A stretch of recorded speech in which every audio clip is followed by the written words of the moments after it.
Hello everyone, welcome back to the channel. আর আমি পুনম কথা বলবো খাকি দ্য বেঙ্গল চ্যাপ্টার নিয়ে। গতকালকে শুরু করেছিলাম দেখা, আর আজকে শেষ করলাম। 7খানা এপিসোড আছে, প্রত্যেকটা এপিসোড কিন্তু একদম ধুন্ধুমার। প্রত্যেকটা দেখতে হবে মন দিয়ে, তাহলেই বুঝতে পারবেন স্টোরিটা। অসাধারণ ওয়েব সিরিজ দেখলাম। সত্যি নীরাজ পান্ডের কলমে যে এত ভালো একটা স্টোরি আমরা দেখতে পাবো ভাবতেও পারি। পরিচালক দেবাত্ম মণ্ডল আর তুষারকান্তি রয়, তাদের পরিচালনা অসাধারণ। কলকাতাকে খুব ভালোভাবে দেখিয়েছে। কলকাতাকে মানে এত নিখুঁতভাবে দেখিয়েছে, সেটা সত্যি তারিফ করার মতো। আর আমি এখানে বলবো যে জিদ্দার ক্যারেক্টারটা এত ভালো লেগেছে, আইপিএস অফিসার। আর এখানে হচ্ছে আমাদের বুম্বাদা, ও বাবা, দারুণ দারুণ। মানে বরুণ রায়, সত্যি বরুণ রায়ের ক্যারেক্টারটা একদম মানে উনি ছাড়া কেউ পারতো না। আর আমি এখানে বলবো শাশ্বত দা, পরমব্রত দা, এদের সত্যি সবাই মানে অনবদ্য। আর টলিউড ইন্ডাস্ট্রির কে নেই, এখানে সবাই রয়েছে। সুভাষিস দা, ও সত্যি ওনাকে ছোটবেলা থেকে দেখেছি, ওনার কমেডি, ওনার মানে নেগেটিভ রোল। কিন্তু আমরা ভাবি যে আমাদের টলিউড ইন্ডাস্ট্রির যে কাজগুলো হয় সেগুলো সব তো বাঙালি কলাকুশলীদের নিয়ে হয়।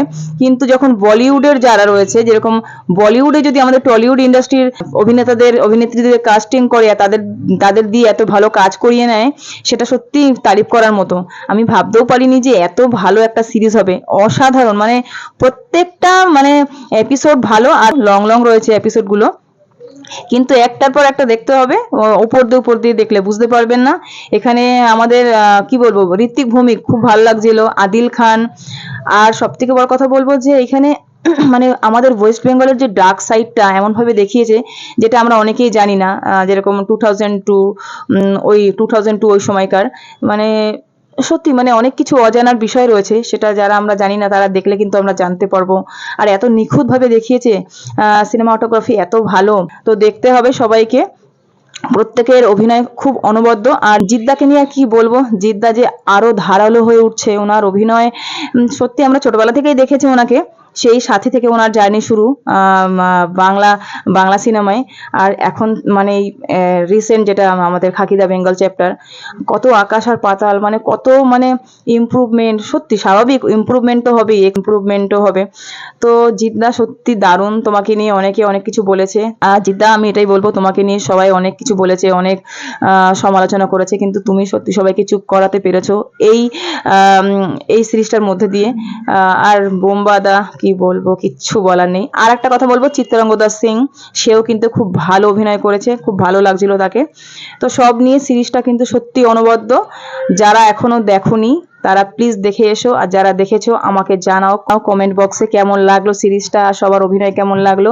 আর বিশেষ করে আমাদের জিদ্দা আর বোম্বাদা দুজনে তো একদম মানে সবাই এখানে মানে কেউ কম না, বাট এই দুজনের সত্যি কি বলবো, একদম হাড্ডাহাড্ডি লড়াই।